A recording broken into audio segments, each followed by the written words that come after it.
Yeah, that people in there looks like they're having sex in the bedroom. Yeah. They're having what? Hey. Ce voleur a appelé la police à l'aide après avoir été abandonné par ses complices. Don't drop that blanket, you're gonna get hit. If you move, L'incident s'est produit à Los Angeles, en Californie, aux États-Unis. Un homme, alors en plein cambriolage, a été abandonné par ses complices et a ensuite appelé la police à l'aide. Il est au début même allé jusqu'à charger un agent de police armé d'un fusil à pompe tout en brandissant un couteau. Un van transportant 4 individus s'est arrêté devant une maison dans l'ouest de Los Angeles avec l'intention manifeste de commettre un cambriolage. Toutefois, un voisin de la maison attenante, réveillé par le bruit de vitres brisées, est sorti pour vérifier. Le voisin a immédiatement interpellé les intrus et a contacté la police. Réalisant qu'ils avaient été repérés, les membres du groupe ont interrompu leur action et se sont préparés à fuir. Mais en partant, ils ont laissé derrière eux l'un de leurs complices, qui deviendra le protagoniste principal de cette affaire. Il s'agit de Lavelle Adams, âgé de 31 ans. Adams est alors retourné seul à l'intérieur de la maison. Voici les images de la caméra de surveillance installée dans la cuisine. On y voit clairement qu'après être revenu dans la maison, Adams saisit un couteau de cuisine pour s'armer. Il retire ensuite sa veste, ouvre le gaz et y met le feu, comme s'il avait l'intention d'incendier la maison. Or, à ce moment-là, une femme âgée de 80 ans se trouvait encore à l'intérieur. Tandis qu'Adams tentait d'allumer le feu, la vieille dame a réussi à s'échapper chez un voisin et a appelé la police. De manière inattendue, Adams, ayant compris qu'il avait été abandonné, a lui aussi contacté la police pour demander de l'aide. Help me. What's going on, sir? I need help. Do you need the police or the paramedics? I need the police. Okay, what's going on so I can assist you, sir?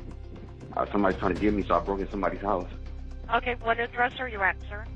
I don't know it. I'm scared. I'm in the bathroom. You're in the bathroom of a house, you don't know where you're at. Yeah, no, I do not. I got dropped off over here. Who dropped you off, sir? I don't know. Adams met fin à l'appel. Au même moment, plusieurs agents de police locaux croisent de par hasard les complices qui tentaient de fuir les lieux à bord de leur véhicule. Après avoir confirmé que le véhicule correspondait à la description fournie par le témoin, les policiers procèdent immédiatement à son interception pour contrôle, main par la fenêtre pour que les agents puissent bien les voir. À première vue, il semble somme plus raisonnable qu'Adams, le complice abandonné sur les lieux. Ensuite, les suspects descendent un à un du véhicule sur instruction des policiers, s'allongent au sol et se laissent interpeller sans résistance. Cependant, alors que la police pense que l'affaire est bouclée, les pompiers, en train d'éteindre l'incendie à l'intérieur de la maison, découvrent qu'une personne s'y trouve encore. Ils en informent immédiatement les forces de l'ordre. Yeah, that people in there looks like they're having sex in the bedroom. Yeah. They're having what? Banging. Oh. What the? Les pompiers entendent des bruits étranges provenant de la chambre. Ils pensent alors que quelqu'un est en train de s'adonner à une activité intime. You guys got a couple of high school monsters having sex.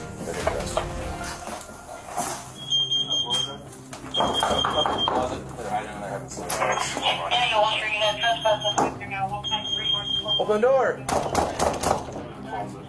Police department, open the door! Adams a verrouillé la porte de l'intérieur et ne donne aucune réponse aux appels des policiers. Un peu plus tard, sous la direction d'un superviseur, les agents tentent d'établir un contact avec Adams par la fenêtre. Hey, Sergeant V, advising my house. What's off that right here? Yeah. He's over in the corner. Check it out. Hey, boss. He's not gonna talk, man. Unless I stick my head in there. No. What's your name, buddy? What's your name? we'll give you guys an update. Well, stand up for me. I gotta thank Yahweh for being a chosen seed of Israel.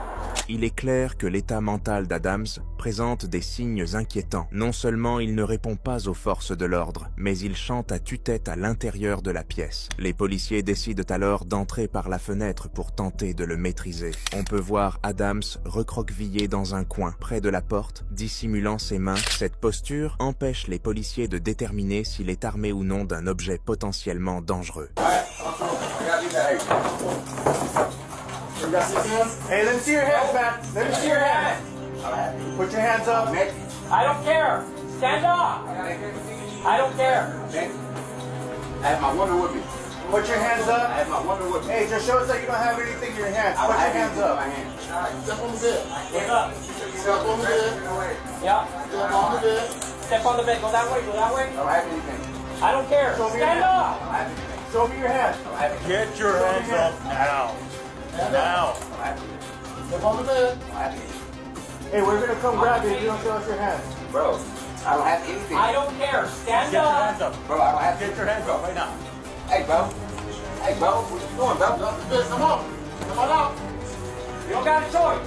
Bro. Get your hands up. Bro. Move that. Step off me. Move that chair out the way. Les agents déplacent alors plusieurs objets dans la pièce, mais ne parviennent toujours pas à voir la main droite du suspect. Un superviseur, resté bloqué à la fenêtre, indique toutefois qu'Adams ne semble rien tenir dans ses mains. Your hands are clear. Go and grab the bag. Stand up. As soon as you guys go through up, go and grab them. Hey, put your hands up. Don't move. Soudain, Adams se jette sur eux avec un couteau. Un policier sur place réagit immédiatement en tirant avec un projectile en sac de haricots. Ce coup de feu surprend un autre agent qui croit à tort qu'une force létale a été employée. Drop the knife. Fire shots fired. Get feedback. Stand by. Feedback. Stay down. Knife twice left hand. Hey, do not Do move. not move. Do not move. Hit me. Le projectile en sac de haricots est une arme non létale, souvent utilisée par la police, permettant de neutraliser temporairement une cible sans causer de blessures graves. Hey, the knife is in front of my left. Don't move. You shot me, bro. You like this? Lean back on me. Lean back. Leave the knife. Do not touch the knife. You shot me, bro. Anybody shoot? Anybody shooting here? Not me. Not me. Okay, step back. Step back. Step back. Do not touch the knife or you're going to get the beat back again. Hey, do not touch the knife. No, move the knife. Okay. Hey, he's covering himself. It's all right. Hurry up. It's all right.